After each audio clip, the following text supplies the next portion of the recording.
Kaibigan, narinig nyo na ba yung balita? Kumakalat itong news na ang pagkain daw ng kaning lamig, yung bahaw, mas maganda daw sa diabetes. Yan ang mga nilalabas ng mga news. Pag-aaral ngayon, hihimayin natin kung tunay ba to o hindi. Dapat ba tayong maniwala at ano gagawin natin? Siyempre ako, bilang internist and cardiologist, pag meron tayong nakikitang ganitong balita, tingnan natin. Maganda ba yung pag-aaral? Tunay ba? Wala bang side effects?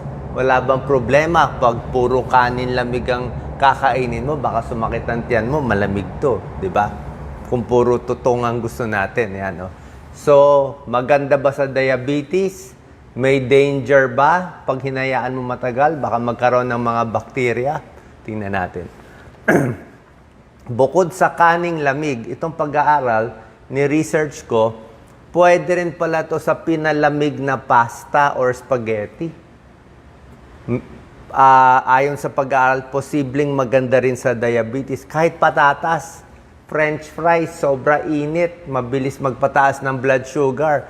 Pero pag ginawa mong potato salad na malamig, mas mabagal ang taas ng blood sugar. Tunay ba? Actually, medyo tunay. Ito yung mga pag-aaral. Pakita ko na sa inyo. Kasi pag babasahin nyo lang yung news, kala nyo gano'n nakalaki yung pag-aaral. Actually, pag-aaral, dalawa lang at maliit. 2015 yung unang pag-aaral. Epekto ng pinalamig. So, yung kanin na sinaing, kinain na muna. Yung natira, pinalamig nila sa refrigerator. Yan, Merong rice na mainit, kinain ng tao. May rice na room temperature lang, iniwan lang. May rice na pinalamig sa 4 degrees. So, malamig yung ref niya. Halos freezer na to, 4 degrees.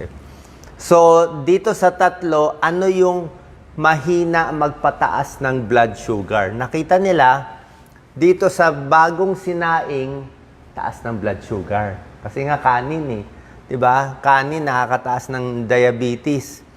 Yung pinalamig konti na bahaw, mas mababa ang taas ng blood sugar. Ayan, 1.3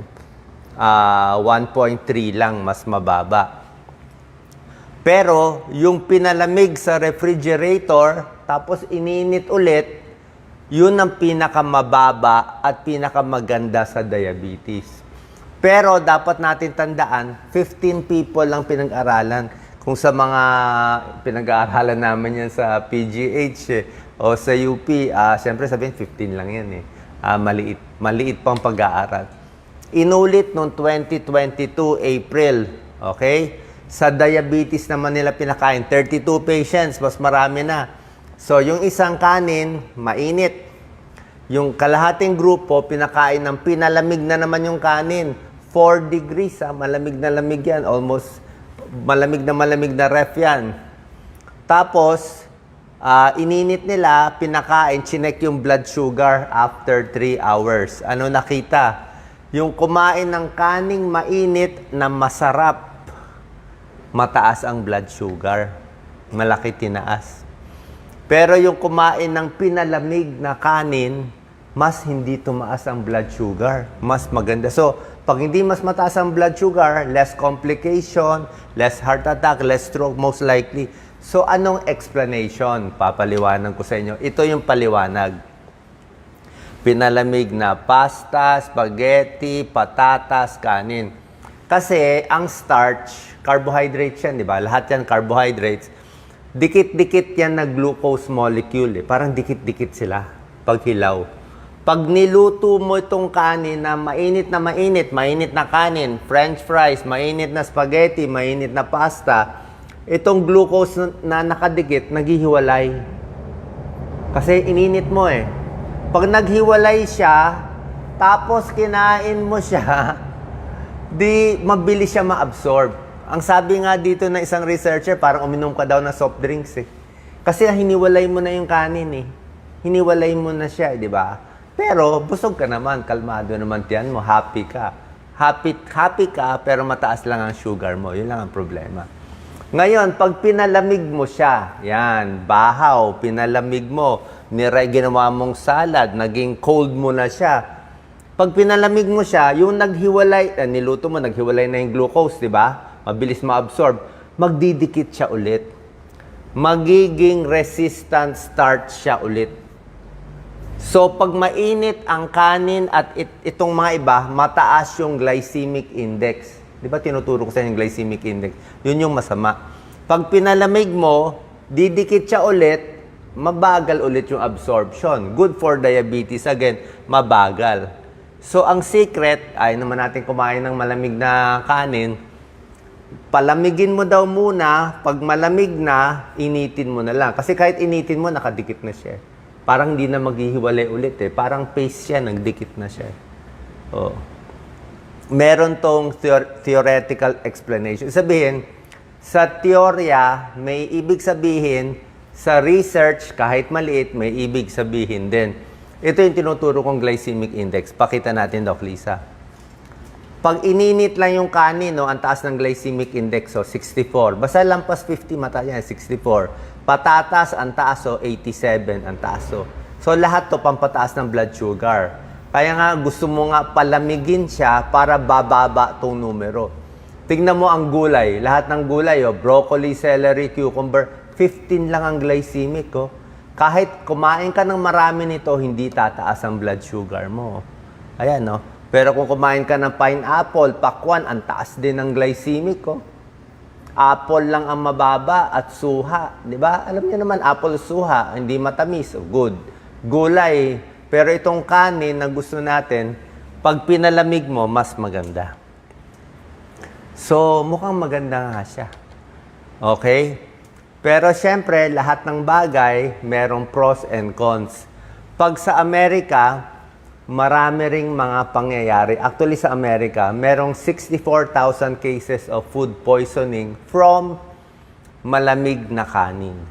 64,000 cases na nagkakaroon ng food poisoning sa reheated fried rice. Bawal yun pag ininit mo. Kasi nga, ang payo sa atin, pag yung kanin iniwan mo sa hapagkainan ng lampas 2 hours, mainit pa sa Pilipinas, tutubo na itong mga bakteryang to. Deadly to Bacillus cereus. Okay, di ba misa kumain tayo ng lumang pagkain na iniinit natin tapos magtatai tayo. Ang problema dito, ang risk for cold rice, sa Amerika to, Bacillus cereus, pero palay ko meron din yan dito, kahit lutuin mo siya, spore siya. Kahit lutuin mo yung kanin, gawin mo pang sinangag, hindi siya namamatay. Ito, it survives cooking pag tumubo na siya. So, yan lang ang problema natin. Pag mahina immune system mo, matanda, senior, sobrang bata, buntis, may ibang mga sakit, pag tinamaan ito, delikado, baka matsambahan kayo. Kaya ano papayo ko sa'yo? Hot rice o cold rice? Pag hot rice, konti na lang ang kainin mo. Wala naman diabetes. Kung wala kang diabetes, konti na lang. Half cup lang. Like kanina, half cup lang kinain ko. Diba? Tapos nilalagay ko na lahat. Pag pinalamig, initin mo konti, okay din. Pero siguraduhin mo, ligtas. Diba? Siguraduhin mo, ligtas. Diba? Lagay nyo na lang sa ref. After 2 hours, dapat nasa ref. Initin mo na lang ulit. Mas better pa. Diba? So, pwede rin to sa pasta. Pwede rin sa spaghetti. Pwede rin sa patatas. Actually, pwede rin daw sa bread. Sa bread, yung bagong mainit na, masarap ng hot pandesal. Oo, hot pandesal, sobra sarap. Mataas pala yun. Mabilis magpataas ng blood sugar. Pag pinalamig mo, pangit na nga. Kaya lang, a little better. Ayan, may isang pag-aaral pa to. Pinalamig yung pasta, mas hindi tumaas ang blood sugar. Maraming pag-aaral siya. Ayan, kaya ang recommendation nila, imbis na hot pasta spaghetti, palamigin muna bago initin. Kung diabetic. Kung patatas na french fries, palamigin, initin. Di ba nga, pag pinalamig mo yung french fries, ang tigas na, di ba? Pangit na ng lasa Kaya lang, pangit na nga lasa nito. Kahit sa saging wag overripe, medyo hilaw daw gusto nila. Sa tinapay, i-freeze mo daw muna yung tinapay para magdikit-dikit yung mga glucose bago kainin mo. Pangit nga lasa, pero dahan-dahan yung absorb nung Effect of cold carbohydrates tulad ng rice, pasta sa blood glucose level. Paano tayo kakain ng safe na cold rice o bahaw na hindi tayo tatamaan nitong bakterya? Pag naluto na within 2 hours, ilagay mo daw sa container yung kanin, ilagay mo na sa ref. Okay? Paglagay mo sa ref, wag mo daw ipatong-patong kasi baka maiwan na mainit pa. Kailangan may space para malamigan ng refrigerator. 2 hours lang daw dapat, kundi baka magtubo na yung mga bakterya. Dapat malamig daw yung ref. Gusto nga niya 5 degrees, 4 degrees. Gaano katagal pwede i-ref? 4 days lang daw, 3 to 4 days. Pag sumobra na, delikado na rin. Okay? So, hot rice or bahaw, nasa sa inyo. Pero kung ako tatanungin nyo, siguro hot rice na lang ako. Mas takot ako sa bakterya eh. Oh. Pero kung may naiwan na kanin na malamig, okay lang naman. Si Doc Lisa gusto ng bahaw. Pero ito nga, ito yung bacillus na kinakatakot natin. 64,000 tinatamaan sa US. Rice, meat, vegetables, tinatamaan. Ganito itsura niya. At meron talagang epekto sa tiyan. Sana po nakalinaw itong video natin. Add ko na rin, kung interested kayo, ano pa ibang pagkain, hindi naman pwede puro bahaw ang kakainin. Ito ang mababang glycemic index. Alam nyo na yan. Pakita ko lang sa inyo. Ito spinach. Okra, di ba? Okra sa diabetes, syempre, ampalaya. Ito talaga pampababa yan ng blood sugar. Yan na lang. Haluan mo ng bahaw, di ba? Ito, pampababa yan. Cauliflower. Ito, pampababa. Carrot, 15 glycemics. Apple, di ba? Tinuro ko sa inyo. Apple, suha. Orange, pwede na. Pwede na. Medyo medium, konti-konti. Ito, suha, pwede rin. Huwag lang marami ang suha. Konti lang. Kasi pag uminom kayo ng gamot sa mga sakit, minsan may epekto ang suha Strawberry, yan. Huwag mo lang lagyan ng matatamis masyado. Tomato, pwede yan. Safe naman yung mga buto, hindi yan appendicitis. Isda, okay. Bangus. Chicken breast lang, pwede yan. Bread, wheat bread, pero pag pinalamig, mas maganda. Beans, okay lang ang beans, tofu, oatmeal, di ba? Yan ang mga gusto natin, green tea. Yan ang mga good. Yung mga good lang papakita ko. Apple cider, suka. Tubig, pinakamaganda sa lahat. Tapos dito lang sa saging na medyo nandito lang tayo. Pag ganito na, bawal na sa diabetes. Okay? So sana po nakatulong to. Ito ang bawal lahat. Okay? Iiwan ko sa inyo ang lahat ng bawal. Sana po nakatulong ang video. God bless po.